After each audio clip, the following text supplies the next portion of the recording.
तो गाइस यार आज हम खरीदने जा रहे हैं एक आईफोन, वो भी यार 1 या 2 रुपए के। क्या बात है, चौथी दुकान जो है वहाँ पर आईफोन मिल गया है। इतनी रात को आप देखोगे यार 13 प्रो मैक्स जो है वो अवेलेबल हो गया है। तो भैया क्या प्राइस है इसकी?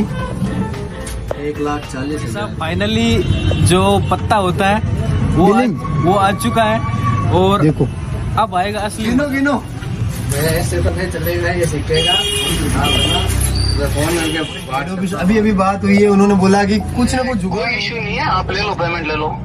तो भाई साहब यार टाइम हो गया है 12:30 बजे रात के, और अब कहीं जाकर हमने इन पैसों को गिना है। हम यार चौथी दुकान पर अपना ये फोन मिला और पेमेंट भी सिक्कों से हो गया। इनके लिए सब्सक्राइब कर देना।